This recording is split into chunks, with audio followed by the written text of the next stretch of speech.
Education with Shantanu চ্যানেলে তোমাদের সকলকে স্বাগত জানাই। আজকে আমার আলোচ্য বিষয় তৃতীয় পর্যায়ক্রমিক মূল্যায়ন 2025 চতুর্থ শ্রেণীর গণিত প্রশ্নপত্র, যার তোমাদের পরীক্ষা হবে 50 নম্বরে। সময় থাকবে 1 ঘন্টা 40 মিনিট।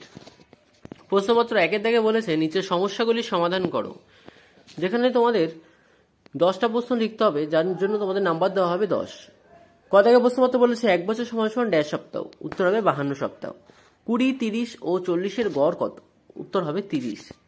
সরল অঙ্কে বন্ধনী না থাকলে বিয়োগ, যোগ, ভাগ না গুণ পরপর করতে হয়, ঠিক না ভুল? উত্তর হবে ভুল। সংখ্যায় ছন্দ তৈরি করো। 15, 30, 35, 45, 60, 75 সংখ্যা। তারপরে আবার দিয়েছে সংখ্যায় ছন্দ তৈরি করো 30, 32, 34, 36, 38। আগেরটাই ছিল দেখো তোমার 15 ঘর করে করে তোমার ছন্দ তৈরি করতে হচ্ছে, আর এটাই অর্থাৎ উমদাগে হচ্ছে তোমার দুই ঘর করে করে ছন্দ তৈরি করতে হচ্ছে। চদাগে বলেছে 2004 সালে 1 ডিসেম্বর রবিবার হলে 2025 সালে 1 ডিসেম্বর হবে সোমবার। একটি সাল লেখো যেটি লিপিয়ার, সেটি হবে 2024। একদিনে ঘড়িতে 6টা বাজে দুবার, একবার সকালে বাজে আর একবার সন্ধ্যেতে বাজে। 365 দিনে 1 বছর। 10 যোগ 3 বিয়োগ 2 সমান সমান হবে 12। তারপর দেখো সরল দিয়েছে, যার তোমাদের 5টা সরল করতে হবে। তোমাদের 5টার জন্য থাকবে 5 নম্বর। 3 গুণ 8 বিয়োগ 30 যোগ 6 সমান সমান, প্রথমে আমরা করব গুণটা। 3 8 24 বিয়োগ 24 যোগ 6 বিয়োগ 30, কারণ 24-এর থেকে আমরা 30 বিয়োগ দিতে পারবো না, তাই আমরা 6 টাকা আগে নেব। তাহলে 24 যোগ 6 করলে হবে 30, 30 বিয়োগ 30 করলে উত্তর হবে তোমাদের 0। প্রশ্নমত খ থেকে বলেছে 18 ভাগ 3 যোগ 9 বিয়োগ 12। তাহলে 3 দিয়ে যদি 18কে ভাগ করা হয় তাহলে উত্তর হবে 6। তাহলে 6 যোগ 9 বিয়োগ 12, তাহলে 6 আর 9 যোগ করলে হয় 15, 15 বিয়োগ 12 করলে তোমার উত্তর হবে 3। প্রশ্নমত গয়ে বলেছে 70 যোগ 3 গুণ 5, 70 যোগ 3 করলে 73, গুণ 5 করলে হচ্ছে 365। 20 গুণ 4 ভাগ 2 বিয়োগ 1। তাহলে প্রথমে আমরা ভাগের কাজটা আগে করব। 20কে 20-র মতো রাখলাম। 20 গুণ 2 দুগুণী 4, তাহলে 2 বিয়োগ 1। 20 দুগুণী 40 বিয়োগ 1 করলে তোমাদের উত্তর বেরোবে 39। প্রশ্নপত্র উমদাগে বলেছে 16 যোগ 4 ভাগ 5 বিয়োগ 3।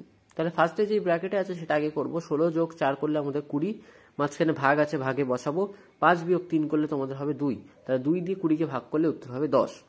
প্রশ্নপত্র 3 দাগে বলা হয়েছে সমাধান করো, যেখানে তোমাদের 5টা প্রশ্ন আছে, যে তার জন্য তোমাদের 2 নাম্বার করে থাকবে, অর্থাৎ তোমাদের 5 দুগুণী 10। 5টা প্রশ্ন করতে পারলে তোমাদের পাবে 10 নম্বর। একটি পুতুলের দাম 25 টাকা হলে 4টি পুতুলের দাম কত? একটি পুতুলের দাম যদি 25 টাকা হয় তাহলে 4টি পুতুলের দাম আরো বেশি হবে, তাহলে করতে হবে 25 গুণ 4 সমান সমান 100 টাকা। প্রশ্নপত্র ক্ষয় থেকে বলেছে 8টি মালা 120টি ফুল হলে একটি মালায় কয়টি করে ফুল থাকবে? অর্থাৎ 8টি মালায় যদি 120টা মোট ফুল আছে, তাহলে একটি মালায় ফুল কমে যাবে, তখন 120 দিয়ে 8কে ভাগ করতে হবে, অর্থাৎ 15টি লিখবো, অর্থাৎ একটি মালায় 15টি করে ফুল থাকবে। গদাকে বলেছে 77 ভাগ 7 গুণ 5, 77 ভাগ 7 করলে হচ্ছে, সরি এখানে একটু ভুল হয়েছে, 77 ভাগ 5 গুণ 5 হচ্ছে, তাহলে এখানে 77কে যদি 7 দিয়ে ভাগ করা হয় তাহলে 7 11 77, 11 গুণ 5 সমান সমান 55 হবে উত্তর। এখানে করতে ভুল হয়েছে। প্রশ্নপত্র ঘর থেকে বলা হয়েছে 20 বিয়োগ 8 গুণ 4 বিয়োগ 2। তাহলে আগের বারও একটা অঙ্ক করলাম, ব্র্যাকেটের অঙ্ক ফার্স্টে করতে হবে আমাদের। তাহলে 20 বিয়োগ 8 করলে হচ্ছে 14, গুণটা যেমন আছে তেমন রাখবো। 4 বিয়োগ 2 করলে হবে 2, তাহলে 14 দুগুণী 28। উমদাকে বলেছে 16 যোগ 4 ভাগ 5 বিয়োগ 3। তাহলে 16 যোগ 4 যেমন আছে তেমন রাখবো। 16 যোগ 4 রাখলে হচ্ছে 20 ভাগ 5 বিয়োগ 3, কারণ ব্র্যাকেটের অঙ্ক আমাদের আগে করতে হয়। 5 বিয়োগ 3 করলে হয় 20, তাহলে 20 ভাগ 2 করলে হবে 10 দুগুণী 20। প্রশ্নপত্র 4 থেকে বলেছে প্রশ্নের সঠিক সমাধান করো, যেখানে তোমাদের 3টে প্রশ্ন আছে। 3টে প্রশ্ন করতে পারলে তোমাদের পাবে 9 নম্বর। কয় থেকে বলেছে পুতুল মাসি 1 সপ্তাহে মোট 210টি কাগজের ঠোঙা তৈরি করেন। তিনি প্রতিদিন সমান সংখ্যায় তিনি প্রতিদিন ঠোঙা তৈরি করলে একদিনে কতগুলি ঠোঙা তৈরি করতে পারবেন? তাহলে পুতুল মাসি 1 সপ্তাহে মোট 210টি কাগজের ঠোঙা তৈরি করেন। তাহলে 1 সপ্তাহ সমান সমান আমাদের আগে জেনে নিতে হবে কতদিন। 1 সপ্তাহ সমান সমান 7 দিন, অর্থাৎ 210 ভাগ 7 সমান সমান 30 দিন। আমরা ভাগ করব, কারণ উনি 210টি কাগজের ঠোঙা তৈরি করেন 1 সপ্তাহে। তাহলে আমার জিজ্ঞাসা করেছে একদিনে, তাহলে একদিন যেহেতু করে আমাদের কমবে, তাই আমরা ভাগ করে দেখব কত হয়। 210কে 7 দিয়ে ভাগ করলে হবে 30টি, অর্থাৎ পুতুল মাসি একদিনে 30টি করে ঠোঙা তৈরি করতে পারেন। প্রথমত খদাকে বলেছে আমি বাজার থেকে 4 জোড়া কলা কিনে আনলাম, আমাকে 24 টাকা দিতে হলো, তাহলে একটি কলার দাম কত? উত্তর বলেছে 1 জোড়া কলা অর্থাৎ 2টি কলা, 4 জোড়া কলা অর্থাৎ 4 গুণ 2 সমান 8টি কলা। এবার একটি কলার দাম যদি আমাদের বের করতে হয় তাহলে এটাকে আমার ভাগ করতে হবে। তাহলে 24 ভাগ 8 সমান সমান 3 টাকা। তাহলে একটি কলার দাম হবে 3 টাকা। প্রশ্নপত্র গড় দাগে বলেছে 63 ভাগ 7 গুণ 4 যোগ 11 বিয়োগ 25। তাহলে আমরা প্রথমেই বলেছিলাম যে যেটা বড় সেটা আগে করে নেবো। তাহলে এখানে ভাগ বড় আছে, ভাগটা আগে করব।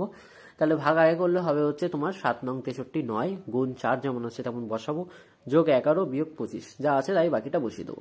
এবার আমরা করব গুণের কাজ, গুণ তারপরে বড়, 4 নং 36 যোগ 11 বিয়োগ 25 যেমন আছে বসিয়ে দিলাম। তারপরে আমরা করব যোগের কাজ, তারপরে যোগ বড় আমাদের, তাহলে 36 যোগ 11 করলে হচ্ছে 47, তারপরে বিয়োগ 25। এবার আমরা বিয়োগের কাজটা করব, তাহলে বিয়োগ করলে তোমাদের উত্তর বেরোচ্ছে 22। 5 নম্বরের প্রশ্নপত্রে বলা আছে ফুলের পাপড়িতে সংখ্যা বসায়। যেখানে তোমাদের দুটো প্রশ্ন আছে, এক একটা জন্য করে তোমাদের থাকছে 5 নম্বর। দেখো এখানে ফুলের পাপড়ির মতো দেওয়া আছে, এখানে ভিতরে সংখ্যা লেখা আছে। যেমন ফার্স্টেটা আছে 5 গুণ 3, 5 গুণ 4, 5 গুণ 5, 5 গুণ 6, 5 গুণ 7, 5 গুণ 8, 5 গুণ 1, 5 গুণ 2। অর্থাৎ এগুলোকে আমাদের গুণ করতে হবে। যেমন 5 একে 5, 5 দুগুণী 10, 3 5 15, 4 5 20, 5 5 25, 5 6 30, 5 7 35, 5 8 40। প্রশ্নপত্র 2 থেকে বলেছে 7 ঘরের নাম, অর্থাৎ 7 দিয়ে আমাকে গুণ করতে হবে। যেমন 7 একে 7, 7 দুগুণী 14, 3 7 21, 4 7 28, 5 7 35, 6 7 42, 7 7 49, 7 8 56। 6 থেকে প্রশ্নপত্র বলা হয়েছে বেমানান চিহ্নটি গোল করো। অর্থাৎ যেই চিহ্নটি এর মধ্যে তোমার বেমানান মনে হবে সেটা তোমার গোল করতে হবে। 5টার জন্য থাকছে 5 নম্বর। দেখো আমি গোল করে দিয়েছি, তোমরা দেখতেই পাচ্ছ। তো এই ছিল আজকে চতুর্থ শ্রেণীর গণিত বিষয়ের তৃতীয় পরীক্ষার নমুনা প্রশ্নপত্র। প্রশ্নপত্রটি তোমাদের কেমন লাগলো তা অবশ্যই জানাবে। চ্যানেল নতুন হয়ে থাকলে চ্যানেলটিকে অবশ্যই সাবস্ক্রাইব করে দেবে এবং বন্ধুদের মাঝে বেশি বেশি করে শেয়ার করে দেবে।